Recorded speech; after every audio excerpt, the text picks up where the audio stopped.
Good morning, everybody. Happy Thursday, rainy day in New York.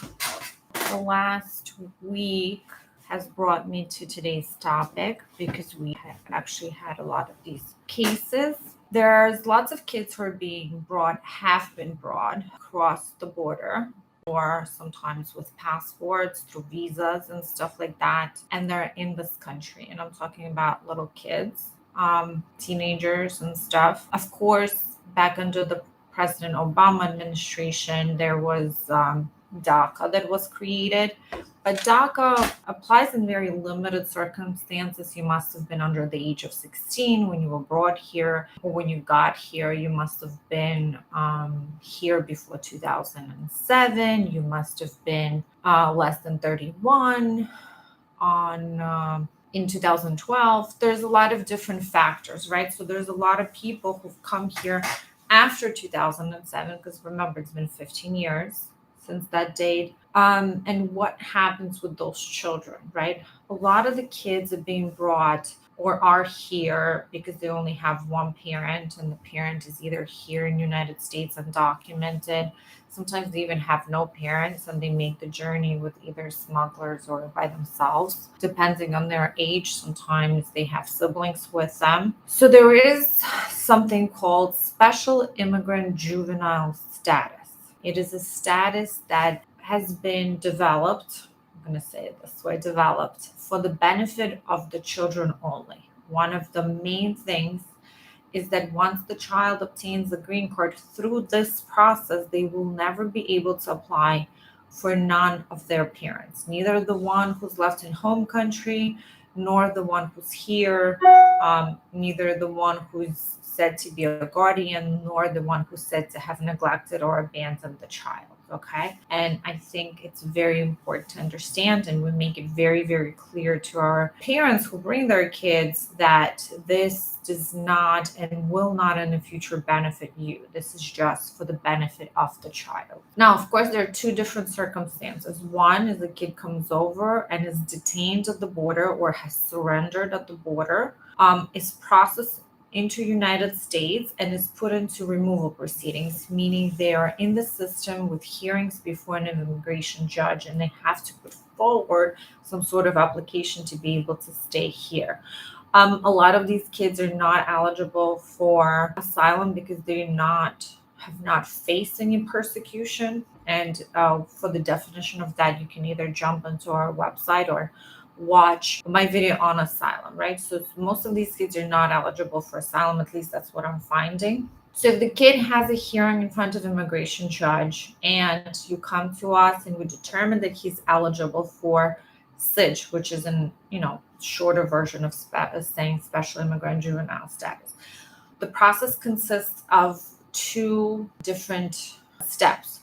First step is we go to the family court to have a guardian appointed here for them, a person who's going to be responsible for them. And two, we have to show that the child is unable to be reunited with one or both of their parents due to abandonment, neglect, abuse. What does that mean? That means if your kid was brought through the border and both parents are living together here in United States, then you're not going to be eligible for this. Okay. But of course, in order to determine eligibility, you would have to talk to us. It's really hard to say because there are times when at first it seems like the kid is not going to be eligible, but upon further exploration and talking with the parent or the guardian, we find that there are circumstances that allow us to move forward. So go to the family court. We have several hearings there. A guardian is appointed, a home study is done, and then the judge issues a guardianship and what's called a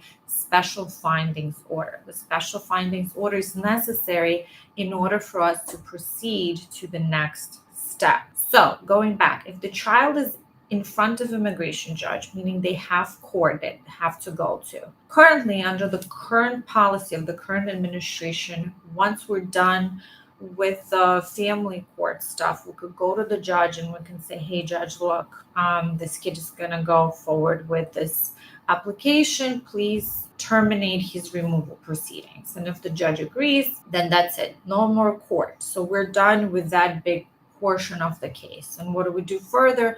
We prepare a special immigrant juvenile status application. We file it with Immigration Services. That is pending for a little while. And after that's approved, depending on what country the child is from, we can file for the green card here in the United States. The issue with some countries in Central America is that there's a huge backlog of kids who've been applying for the status. So sometimes, depending on what country you're from, you're gonna have to wait several years between us completing the initial steps and you actually being able to apply for the green card. Important thing to remember, like I said, eligibility differs, but another thing to remember is that the child is eligible to go through this process up until they're 21. After they turn 21, this avenue is no longer available to them. And then, of course, we have to explore different options. It is a very often used tool for the children. We have plenty of those cases, both in New York and New Jersey. If everything is done correctly, it could be a correct path to give the child the ability to stay here legally, have a green card, and eventually become an American citizen. But like I said earlier, it is very, very important to remember that this status is going to be just for the child. He's never going to be able to relay this benefit to neither one of his parents. Yes, when the child grows up and is a U.S. citizen or, green card holder, depending whether they decide to become citizen or not, they can apply for their spouses or any children or siblings. It's just the parents that are excluded. And we are getting a lot of consultations regarding this subject. People want universally their children to be safe, right? We're not going to debate the politics over here. That's for everybody to have their own opinion on. This is just for me to tell you an alternative path that is available.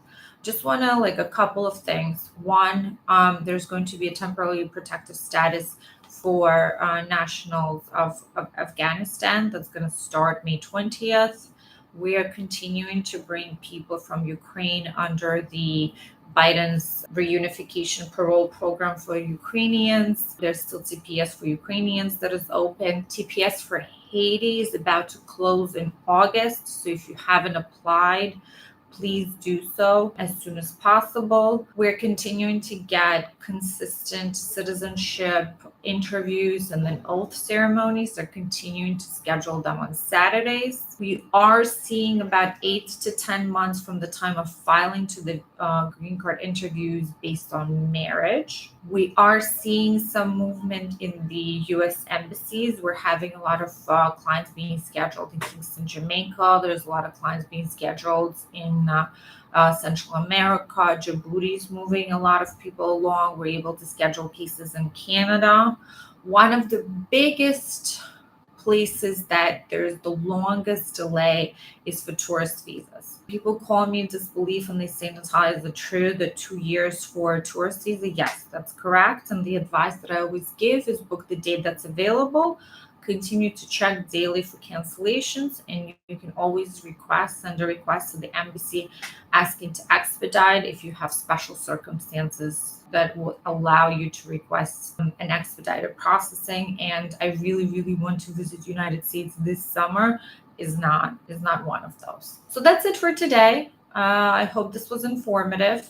We're going to post a blog on this, of course, as always, for your benefit, where you can read about these things. Special Immigrant Juvenile Status is one of my favorites because we get to help children, and a lot of them go on and they go to colleges and they get jobs and they pay taxes and they lead productive lives. And oftentimes within a few years, you would never even be able to tell whether this child was born here or was brought here, because they assimilate very, very quickly and become very, very American, just like you and me. I hope everybody enjoys. I know it's raining, but the summer days are ahead and we're all very, very excited.